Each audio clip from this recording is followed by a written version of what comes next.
February 14, 1990. ಭೂಮಿಯಿಂದ ಸುಮಾರು 640 ಕೋಟಿ ಕಿಲೋಮೀಟರ್ ದೂರದಲ್ಲಿ ಒಂದು ಸಣ್ಣ ರೋಬೋಟಿಕ್ ಸ್ಪೇಸ್ ಕ್ರಾಫ್ಟ್ ವಾಯ್ಜರ್ 1 ಅದು ಹಿಮ್ಮುಖವಾಗಿ ತಿರುಗಿ ಒಂದು ಚಿತ್ರವನ್ನು ಕ್ಲಿಕ್ಕಿಸಿತು. ಆ ಒಂದು ಚಿತ್ರ ಅದು ಮಾನವ ಜಾತಿಯ ದೃಷ್ಟಿಕೋನವನ್ನೇ ಬದಲಾಯಿಸಿತು. ಆ ಸೂರ್ಯ ರಾಶಿಯ ಮಧ್ಯದಲ್ಲಿ ಹೊಳೆಯುತ್ತಿದ್ದ ಆ ನೀಲಿ ಧೂಳಿನ ಕಣ ಒಂದು ನಿಕಟ ಸೂಕ್ಷ್ಮ ಬಿಂದು, ನಮ್ಮ ಭೂಮಿಯೇ ಆಗಿತ್ತು. ಆ ಬಿಂದುವಿನ ಮೇಲೆ ನಾನು, ನೀವು, ನಮ್ಮ ಕುಟುಂಬ, ನಮ್ಮ ಪ್ರೀತಿ, ದ್ವೇಷ, ಧರ್ಮ, ನಂಬಿಕೆಗಳು, ನ್ಯಾಯ, ಅನ್ಯಾಯಗಳು, ಇಡೀ ಮಾನವನ ಇತಿಹಾಸದ ರಾಜರು, ಸಾಮ್ರಾಟರು, ವಿಜ್ಞಾನಿಗಳು, ಕವಿಗಳು, ನಾಟಕಕಾರರು, ಅದೆಷ್ಟೋ ಯುದ್ಧಗಳು, ಎಷ್ಟೋ ವಿಜಯಗಳು, ಸೋಲುಗಳು, ನದಿಗಳು, ಸಮುದ್ರಗಳು, ಕಾಡುಗಳು, ಎಲ್ಲ ದೇವರುಗಳ ಹೆಸರುಗಳು ಅಲ್ಲಿ ಅಷ್ಟೆ. ಇದು ಕೇವಲ ಭಾವೋದ್ರೇಕವಲ್ಲ, ಇದು ವಿಜ್ಞಾನ, ಇದು ವಾಸ್ತವ, ಇದು ಒಂದು ಅದ್ಭುತ. ಈ ಭೂಮಿ ಹುಟ್ಟಿದ್ದು ಹೇಗೆ? ಇದರ ಹಿನ್ನೆಲೆ ಏನು? ನೀರು ಎಲ್ಲಿಂದ ಬಂತು? ಇಲ್ಲಿ ಜೀವವೈವಿಧ್ಯ ಹೇಗೆ ಸೃಷ್ಟಿಯಾಯಿತು?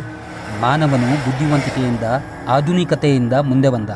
ಅಷ್ಟೇ ದಡ್ಡತನದಿಂದ ನಾವು ಈ ಗ್ರಹವನ್ನು ನಾಶ ಮಾಡುತ್ತಿದ್ದೇವೆ. ಇವತ್ತಿನ ಎಪಿಸೋಡ್ನಲ್ಲಿ ಈ ಎಲ್ಲ ವಿಷಯಗಳನ್ನು ವಿಜ್ಞಾನ ಮತ್ತು ವಾಸ್ತವಗಳ ಆಧಾರದ ಮೇಲೆ ಅರ್ಥ ಮಾಡಿಕೊಳ್ಳೋಣ.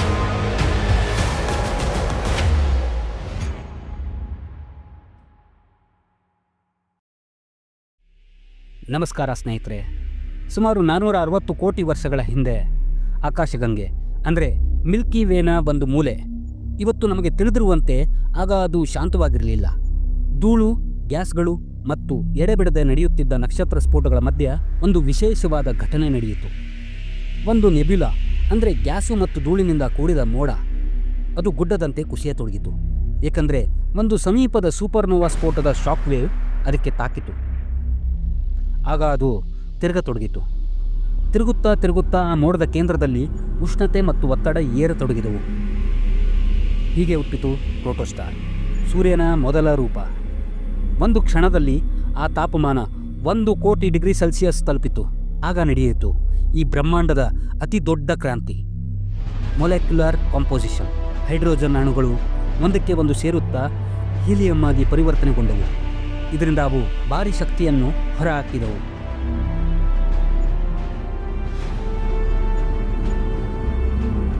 ಅದು ಸೂರ್ಯನ ಬೆಳಕು, ಅದು ನಮ್ಮ ಜೀವದ ಮೂಲ. ಇದು ಸೂರ್ಯನ ಹುಟ್ಟು. ಉಳಿದ ಅನಿಲ ಮತ್ತು ಧೂಳು ಸೂರ್ಯನ ಸುತ್ತ ಚಪ್ಪಟೆ ತಟ್ಟೆಯಾಗಿ ಹರಡುತ್ತವೆ. ಅದನ್ನು ವಿಜ್ಞಾನಿಗಳು ಪ್ರೋಟೋಪ್ಲಾನೆಟರಿ ಡಿಸ್ಕ್ ಅಂತಾರೆ. ಧೂಳುಗಳ ಗುಂಪು ಹೀಗೆ ಸೂರ್ಯನ ಸುತ್ತ ತಿರುಗುತ್ತಾ ಭಾರಿ ಆಕರ್ಷಣಾ ಶಕ್ತಿಯಿಂದ ಒಂದೆಡೆಯಿಂದ ಒಂದು ಕಡೆ ಸೇರಿಕೊಳ್ಳುತ್ತಾ ಒಂದು ಸೊಂಪಾದ ಸಮತೋಲನ ತಾಳಿದವು. ಹೀಗೆ ಬೆಳೀತಾ ಹೋದವು ಗ್ರಹಗಳು. ಇದೆಲ್ಲ ಆಗೋದಕ್ಕೆ ಸುಮಾರು 1 ಕೋಟಿ ವರ್ಷ ತೆಗೆದುಕೊಳ್ತು.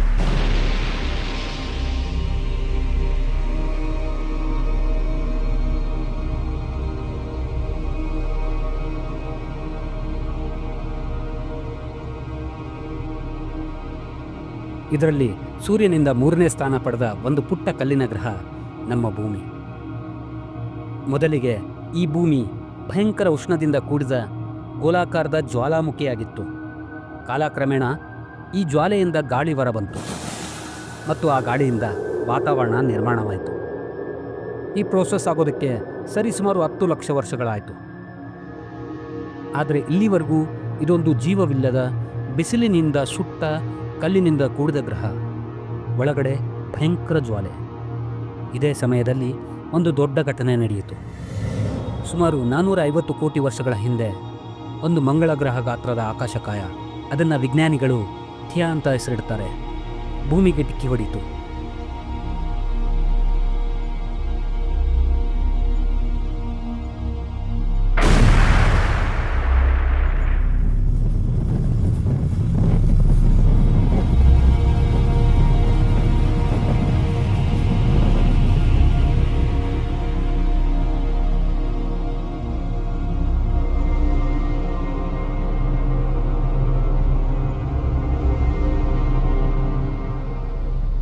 ಈ ಡಿಕ್ಕಿಯಿಂದ ಭೂಮಿಯ ಮೇಲ್ಮೈ ಭಾಗದ ಬಹುಪಾಲು ಮತ್ತು ಥಿಯಾನ ತುಂಡುಗಳು ಸ್ಪೇಸ್ಗೆ ಎಸೆಯಲ್ಪಟ್ಟವು.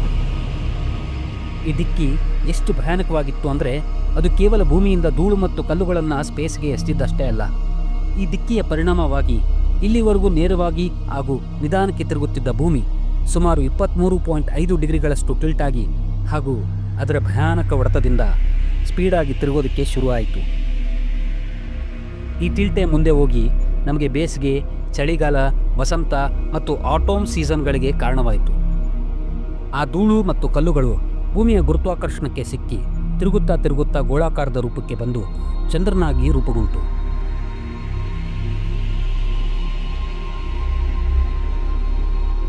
ಇದನ್ನೇ ವಿಜ್ಞಾನಿಗಳು ಜೈಂಟ್ ಇಂಪ್ಯಾಕ್ಟ್ ಹೈಪೋಥಿಸಿಸ್ ಅಂತ ಕರೀತಾರೆ. ಇದು ಇಂದಿಗೂ ಚಂದ್ರನ ಹುಟ್ಟಿನ ಬಗ್ಗೆ ಅತಿ ಹೆಚ್ಚು ಒಪ್ಪಿಗೆಯಾದಂಥ ಸಿದ್ಧಾಂತ. ನೀವುಗಳು ಈಗ ಕೇಳಬಹುದು, ಅದೇಗೆ ಭೂಮಿಯ ಗುರುತ್ವಾಕರ್ಷಣಕ್ಕೆ ಸಿಕ್ಕ ಚಂದ್ರ ಅಲ್ಲೇ ಆಕಾಶದಲ್ಲೇ ನಿಂತುಬಿಟ್ಟ, ಮತ್ತೆ ಭೂಮಿಗೆ ಅಪ್ಪಳಿಸಲೇ ಇಲ್ಲ ಅಂತ? ಆ್ಯಕ್ಚುಲಿ ಭೂಮಿಯ ಗುರುತ್ವಾಕರ್ಷಣೆಯು ಚಂದ್ರನನ್ನು ಸದಾಕಾಲ ಭೂಮಿಯ ಕಡೆಗೆ ಎಳೆಯುತ್ತಲೇ ಇದೆ. ಆದರೆ ಅದೇ ಸಮಯದಲ್ಲಿ ಚಂದ್ರನು ಪಕ್ಕಕ್ಕೆ ಚಲಿಸುತ್ತಿದ್ದಾನೆ.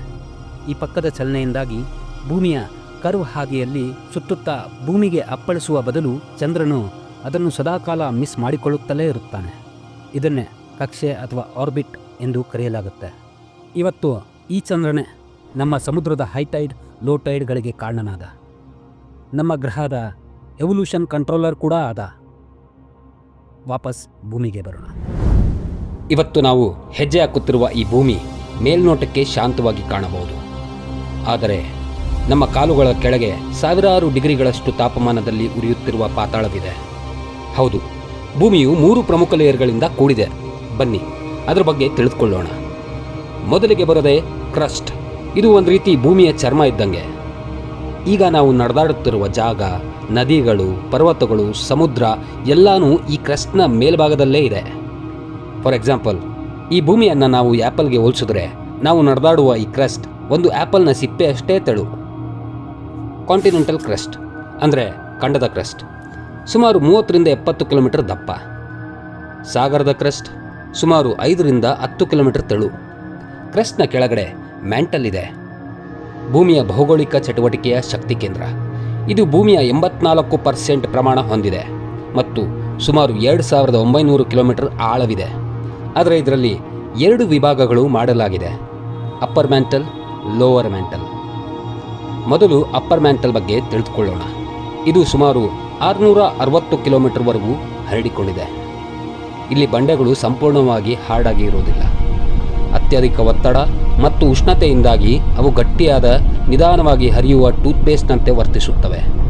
ಇದನ್ನೇ ನಾವು ಮ್ಯಾಗ್ಮಾ ಅಂತ ಕರಿತೀವಿ. ಇಲ್ಲಿ ಕನ್ವೆಕ್ಷನ್ ಕರೆಂಟ್ಸ್ ಉದ್ಭವಿಸುತ್ತವೆ. ಇವು ಭೂಮಿಯ ಟೆಕ್ಟಾನಿಕ್ ಪ್ಲೇಟ್ಸ್ಗಳನ್ನು ಚಲನೆಗೊಳಿಸುತ್ತವೆ. ಇದರ ಪರಿಣಾಮವಾಗಿ ಭೂಕಂಪ, ಜ್ವಾಲಾಮುಖಿ ಮತ್ತು ಪರ್ವತಗಳ ರಚನೆ ಸಂಭವಿಸುತ್ತದೆ.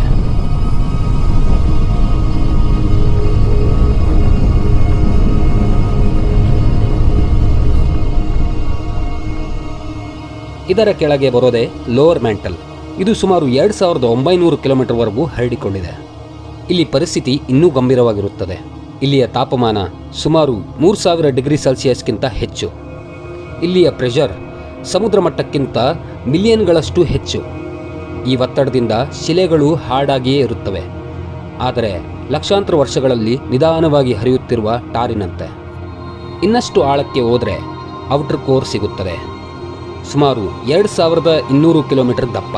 ಬಹುತೇಕ ಕರಗಿದ ಕಬ್ಬಿಣ, ನಿಕಲ್ ಮತ್ತು ಇತರೆ ಲೋಹಗಳಿಂದ ಕೂಡಿದ ದ್ರವ ಸಾಗರ. ಇದು ನಿತ್ಯ ಸಂಚಲನದಲ್ಲಿ ಇರುತ್ತದೆ. ಇದರ ಉಷ್ಣತೆ 6000 ಡಿಗ್ರಿ ಸೆಲ್ಸಿಯಸ್ವರೆಗೂ ಇರುತ್ತದೆ. ಕಬ್ಬಿಣವನ್ನು ದ್ರವ ರೂಪದಲ್ಲಿ ಇಡಲು ಸಾಕಾಗುವಷ್ಟು ಬಿಸಿ. ಈ ದ್ರವಲೋಹದ ಸಾಗರವೇ ಭೂಮಿಯ ಇನ್ವಿಸಿಬಲ್ ಬಾಡಿಗಾರ್ಡ್. ಅದನ್ನು ಮ್ಯಾಗ್ನೆಟಿಕ್ ಫೀಲ್ಡ್ ಅಂತೀವಿ. ಅಂದರೆ ನಮ್ಮ ಭೂಮಿಯನ್ನು ಸುತ್ತುವರೆದಿರುವ ಒಂದು ಅದೃಶ್ಯ ರಕ್ಷಾ ಕವಚ. ಇದು ಭೂಮಿಯ ಒಳಗಿನಿಂದ ಶುರುವಾಗಿ ಸ್ಪೇಸ್ನವರೆಗೆ ವಿಸ್ತಾರಗೊಂಡಿರುತ್ತದೆ. ಇದು ಸೂರ್ಯನಿಂದ ಬರುವ ಅಪಾಯಕಾರಿಯಾದ ಸೋಲಾರ್ ರೇಡಿಯೇಷನ್ ಹಾಗೂ ಕಾಸ್ಮಿಕ್ ಪಾರ್ಟಿಕಲ್ಸ್ಗಳನ್ನು ತಡೆದು ನಮಗೆ ರಕ್ಷಣೆಯನ್ನು ಒದಗಿಸುತ್ತದೆ.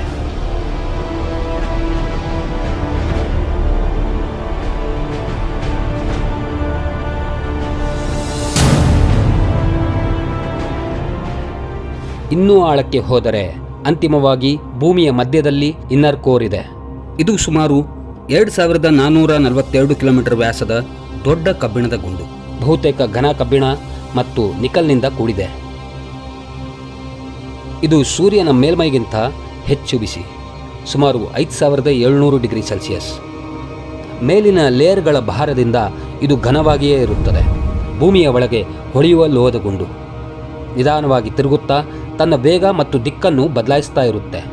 ಇದೊಂಥರ ಚಮತ್ಕಾರ ಅಲ್ವಾ? ವಿಜ್ಞಾನಿಗಳು ಇಷ್ಟು ಆಳಕ್ಕೆ ತೋಡಲು ಸಾಧ್ಯವಿಲ್ಲ. ಆದ್ದರಿಂದ ಅವರು ಭೂಕಂಪದ ಅಲೆಗಳನ್ನು ಸ್ಟಡಿ ಮಾಡಿ ತಿಳಿದುಕೊಂಡರು. ಸಿಂಪಲ್ ಆಗಿ ಹೇಳಬೇಕಂದ್ರೆ ಭೂಮಿಗೆ ಅಲ್ಟ್ರಾಸೌಂಡ್ ಮಾಡುವಂತೆ ಅಧ್ಯಯನ ಮಾಡುತ್ತಾರೆ. ಇದೆಲ್ಲ ಓಕೆ, ಬಟ್ ಭೂಮಿಯ ಮೇಲೆ ನೀರು ಎಲ್ಲಿಂದ ಬಂತು? ವಿಜ್ಞಾನಿಗಳು ಹೇಳೋದು ನೀರು ಭೂಮಿಗೆ 400 ಕೋಟಿ ವರ್ಷಗಳ ಹಿಂದೆ ಪ್ರಾರಂಭವಾದ ಹಲವು ಪ್ರಕ್ರಿಯೆಗಳ ಮೂಲಕ ಬಂದಿದೆ. ಅದರಲ್ಲಿ 2 ಪ್ರಮುಖ ಮೂಲಗಳನ್ನು ನಂಬುತ್ತಾರೆ. ಮೊದಲನೇದಾಗಿ ಭೂಮಿಯ ತಳದಿಂದ, ಅಂದರೆ ಭೂಮಿ ರೂಪುಗೊಂಡಾಗ ಅದು ಕರಗಿದ ಕಲ್ಲು ಮತ್ತು ಲೋಹದಿಂದ ಕೂಡಿತ್ತು. ಕಾಲಾಂತರ ಭೂಮಿ ತಣ್ಣಗಾಗ್ತಾ ಹೋದಂತೆ ಜ್ವಾಲಾಮುಖಿಗಳು ನೀರಿನ ಆವಿಯಂತೆ ಅನೇಕ ಅನಿಲಗಳನ್ನು ಬಿಡುಗಡೆ ಮಾಡಿದವು. ಅದರಲ್ಲಿ ನೀರು ಕೂಡ ಆವಿಯಾಗಿ ಮೋಡಗಳಾಗಿ ರೂಪುಗೊಂಡು ನಂತರ ಲಕ್ಷಾಂತರ ವರ್ಷಗಳ ಕಾಲ ಮಳೆಯಾಗಿ ಭೂಮಿಗೆ ಬಿದ್ದು ಸಮುದ್ರಗಳು ತುಂಬಿದವು. ಎರಡನೇದು, ಸುಮಾರು 380 ಹಾಗೂ 400 ಕೋಟಿ ವರ್ಷಗಳ ಹಿಂದೆ ಭೂಮಿಯ ಮೇಲೆ ಹೆವಿ ಬಾಂಬಾರ್ಡ್ಮೆಂಟ್ ಆಗ್ತಾ ಇತ್ತು. ಇದೇ ಕಾಲದಲ್ಲಿ ಭೂಮಿಗೆ ಅನೇಕ ಆಸ್ಟ್ರಾಯ್ಡ್ಸ್ ಮತ್ತು ಧೂಮಕೇತುಗಳು ಬಿದ್ದವು. ಇವುಗಳಲ್ಲಿ ಹಿಮ ಮತ್ತು ನೀರಿನಿಂದ ಕೂಡಿದ ಖನಿಜಗಳು ಇದ್ದವು. ಅವು ಭೂಮಿಗೆ ಬಿದ್ದಾಗ ನೀರನ್ನು ಬಿಡುಗಡೆ ಮಾಡಿ ಸಮುದ್ರವಾಗಿ ಮಾರ್ಪಟ್ಟಿತು.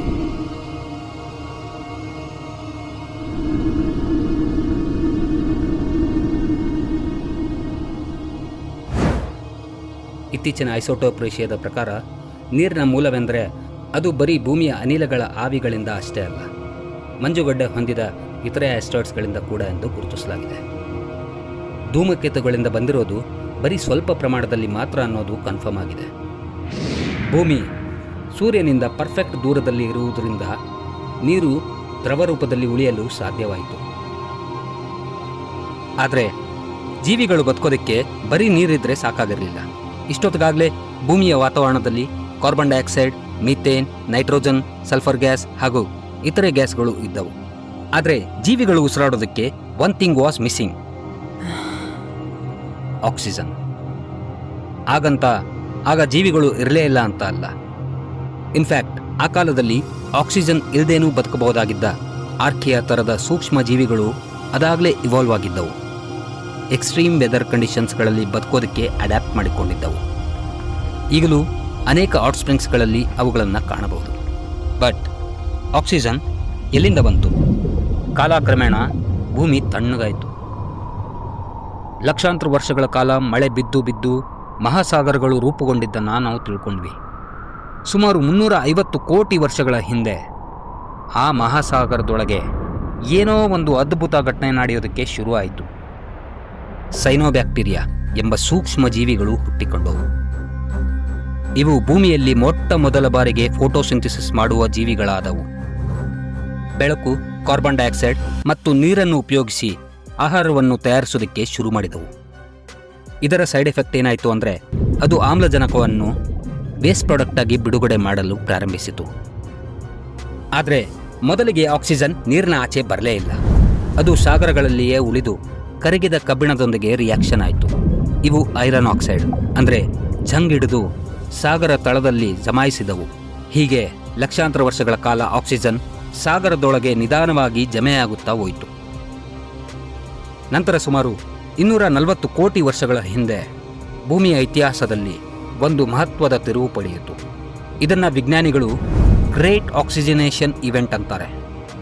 ಸಮುದ್ರಗಳು ಆಕ್ಸಿಜನ್ನಿಂದ ತುಂಬಿ ಅದು ಮೊದಲ ಬಾರಿಗೆ ಅಟ್ಮಾಸ್ಫಿಯರ್ಗೆ ಸ್ಪಿಲ್ ಆಗೋದಕ್ಕೆ ಶುರುವಾಯಿತು. ಈ ಆಕ್ಸಿಜನ್ ವಾತಾವರಣವನ್ನು ಬದಲಾಯಿಸಲು ಪ್ರಾರಂಭಿಸಿತು. ಆದರೆ ಇದು ಎಲ್ಲ ಜೀವಿಗಳಿಗೆ ಒಳ್ಳೆಯದಾಗಿರಲಿಲ್ಲ. ಆ ಕಾಲದಲ್ಲಿ ಬಹುತೇಕ ಜೀವಿಗಳಿಗೆ ಆಮ್ಲಜನಕ ವಿಷವಾಗಿತ್ತು. ಆಮ್ಲಜನಕ ಮಟ್ಟ ಹೆಚ್ಚಾದಂತೆ ಅನೇಕ ಜೀವಿಗಳು ನಾಶವಾದವು. ಇದನ್ನು ಆಮ್ಲಜನಕ ವಿಪತ್ತು ಎಂದು ಕರೆಯುತ್ತಾರೆ. ಆದರೆ ಈ ಮಹಾನಾಶದಿಂದ ಹೊಸ ಜೀವಿಗಳಿಗೆ ಅವಕಾಶ ಸಿಕ್ತು. ವಾತಾವರಣದಲ್ಲಿ ಆಮ್ಲಜನಕ ಇದ್ದು ಭೂಮಿ ಸಂಕೀರ್ಣ ಜೀವಿಗಳಿಗೆ ಸಿದ್ಧವಾಯಿತು. ಕೋಶಗಳು ಆಮ್ಲಜನಕವನ್ನು ಶಕ್ತಿಯಾಗಿ ಬಳಸಿಕೊಳ್ಳಲು ಕಲಿತವು. ಇದು ಹೆಚ್ಚು ಶಕ್ತಿಯುತ ಪರಿಣಾಮಕಾರಿ ಜೀವಿಗಳ ಅಭಿವೃದ್ಧಿಗೆ ಕಾರಣವಾಯಿತು. ಸುಮಾರು 50 ಕೋಟಿ ವರ್ಷಗಳ ಹಿಂದೆ ಭೂಮಿಯಲ್ಲಿ ಸಸ್ಯಗಳು ಹುಟ್ಟಿಕೊಂಡವು. ಅವು ಫೋಟೋಸಿಂಥಸಿಸ್ ಮೂಲಕ ಹೆಚ್ಚಿನ ಪ್ರಮಾಣದಲ್ಲಿ ಆಮ್ಲಜನಕವನ್ನು ಬಿಡುಗಡೆ ಮಾಡುತ್ತಾ ಹೋದವು. ಕಾಡುಗಳು ಹರಡಿದವು. ಪಾಚಿಗಳು ಸಾಗರಗಳನ್ನು ತುಂಬಿದವು. ವಾತಾವರಣದಲ್ಲಿ ಆಮ್ಲಜನಕದ ಪ್ರಮಾಣ 21%ಕ್ಕೆ ಏರಿತು. ಇಂದು ಇರುವಂತೆ. ಆಕ್ಸಿಜನ್ ಎಲ್ಲವನ್ನೂ ಬದಲಾಯಿಸಿಬಿಡ್ತು. ಜೀವಿಗಳು ದೊಡ್ಡದಾಗಲು, ವೇಗವಾಗಿ ವಿಕಸಿಸಲು ಹಾಗೂ ಭೂಮಿಯೆಲ್ಲ ವ್ಯಾಪಿಸಲು ಸಾಧ್ಯವಾಯಿತು. ಇದು ಓಝೋನ್ ಪದರಗಳನ್ನು ನಿರ್ಮಿಸಿತು, ಅಪಾಯಕಾರಿ ಕಿರಣಗಳಿಂದ ರಕ್ಷಣೆ ನೀಡಿತು ಮತ್ತು ನಮಗೆ ಉಸಿರಾಡಲು ಅವಕಾಶ ನೀಡಿತು.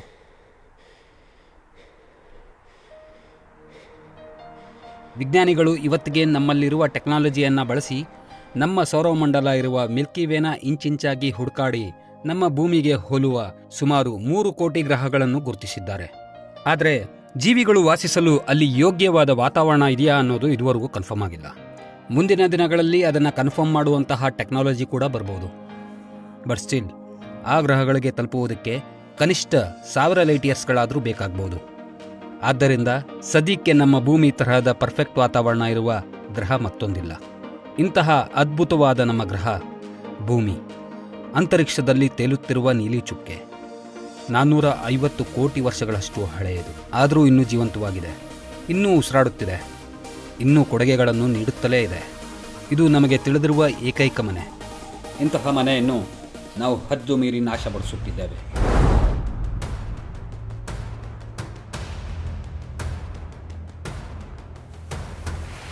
ನಾವು ಇದೇ ರೀತಿ ಮುಂದುವರೆದರೆ ಭೂಮಿ ನಾಶವಾಗಲು ಇನ್ನೂ ಕೆಲವು 100 ವರ್ಷಗಳು ತೆಗೆದುಕೊಳ್ಳಬಹುದು. ಕ್ಲೈಮೇಟ್ ಚೇಂಜ್, ಗ್ಲೋಬಲ್ ವಾರ್ಮಿಂಗ್, ನೀರು ಕಲುಷಿತವಾಗುತ್ತಿದೆ, ಕಾಡುಗಳು ಕಣ್ಮರೆಯಾಗುತ್ತಿವೆ, ಲೆಕ್ಕವಿಲ್ಲದಷ್ಟು ಜೀವಿಗಳು ನಶಿಸಿ ಹೋಗಿವೆ. ನೆಕ್ಸ್ಟ್ ನಾವೇ ಇರಬಹುದು. ವೇಟ್, ಇದು ಪ್ರಳಯದ ಭವಿಷ್ಯವಾಣಿ ಅಲ್ಲ, ಏಕೆಂದರೆ ನಾವು ಮನುಷ್ಯರು ಈ ಗ್ರಹದಲ್ಲಿ ಅತಿ ಬುದ್ಧಿಶಕ್ತಿಯನ್ನು ಹೊಂದಿರುವ ಮೊದಲ ಸ್ಪೀಶೀಸ್. ಈ ವಿನಾಶವನ್ನು ಅರ್ಥ ಮಾಡಿಕೊಂಡು ಅದನ್ನು ರಿವರ್ಸ್ ಮಾಡುವುದು ನಮ್ಮಿಂದ ಸಾಧ್ಯವಿದೆ. ವಿಜ್ಞಾನವು ನಮಗೆ ಉತ್ತರಗಳನ್ನು ನೀಡಿದೆ. ನಮಗೆ ಬೇಕಾಗಿರುವುದು ಅರಿವು, ಕ್ರಮ ಮತ್ತು ಜವಾಬ್ದಾರಿ. ಕಳೆದ 100 ವರ್ಷಗಳಲ್ಲಿ ಭೂಮಿಯ ಸರಾಸರಿ ತಾಪಮಾನವು 1.2 ಡಿಗ್ರಿ ಸೆಲ್ಸಿಯಸ್ ಅಷ್ಟು ಹೆಚ್ಚಾಗಿದೆ. ಇದೇನು ಮಹಾ ಅಂತ ಅನ್ನಿಸ್ಬೋದು, ಆದರೆ ಗ್ರಹಗಳ ಪರಿಭಾಷೆಯಲ್ಲಿ ಇದು ದೊಡ್ಡ ದುರಂತ. ಅಕಸ್ಮಾತ್ ನಾವು 1.5 ಡಿಗ್ರಿ ಸೆಲ್ಸಿಯಸ್ ಅನ್ನು ದಾಟಿದ್ರೆ ಅದರ ಪರಿಣಾಮಗಳನ್ನು ಬದಲಾಯಿಸಲಾಗುವುದಿಲ್ಲ ಎಂದು ವಿಜ್ಞಾನಿಗಳು ಎಚ್ಚರಿಸಿದ್ದಾರೆ. ಈಗಾಗಲೇ ನಮ್ಮ ಹಿಮಾಲಯ ಪರ್ವತಗಳು, ಅಂಟಾರ್ಟಿಕಾ ಹಾಗೂ ಆರ್ಟಿಕ್ ರೀಜನ್ಗಳಲ್ಲಿ ಮಂಜುಗಡ್ಡೆಗಳು ತುಂಬ ತೀವ್ರಗತಿಯಲ್ಲಿ ಕರಗುತ್ತಿವೆ. ಇದೇ ವರ್ಷದ ಆಗಸ್ಟ್ 2ರ ದಿ ಗಾರ್ಡಿಯನ್ ಪತ್ರಿಕೆಯ ಈ ಆರ್ಟಿಕಲ್ ನೋಡಿ. ಕೋಲ್ಡ್ ನಾರ್ಡಿಕ್ ದೇಶಗಳು ಎಂದೂ ಕಾಣದಂತಹ ಹೀಟ್ ವೇವ್ಗಳನ್ನು ಈ ಸಲ ಅನುಭವಿಸುತ್ತಿದ್ದಾವೆ. ಆದರೆ ದುರಾದೃಷ್ಟವಶಾತ್ ಹೆಚ್ಚಿನ ಮಾಧ್ಯಮಗಳು ಈ ಬಗ್ಗೆ ಮಾತನಾಡುವುದಿಲ್ಲ. ಏಕೆಂದರೆ ಮೇನ್ ಸ್ಟ್ರೀಮ್ ಮೀಡಿಯಾಗಳು ರಾಜಕೀಯ, ಚಿಲ್ಲರೆ ವಿಷಯಗಳಾದ ನಟನಟರ ಕೋಳಿ ಜಗಳಗಳನ್ನು ದೊಡ್ಡದಾಗಿ ತೋರಿಸುವುದರಲ್ಲಿ ಮತ್ತು ಧರ್ಮಗಳ ಮಧ್ಯ ಜಗಳ ಹಚ್ಚಿ ಕೂಗಾಡುವುದರಲ್ಲಿ ಬಿಸಿ ಇದ್ದಾವೆ. ಈ ಮೇನ್ ಸ್ಟ್ರೀಮ್ ಮೀಡಿಯಾದ ಓನರ್ಗಳು ಯಾರು ಅಂದರೆ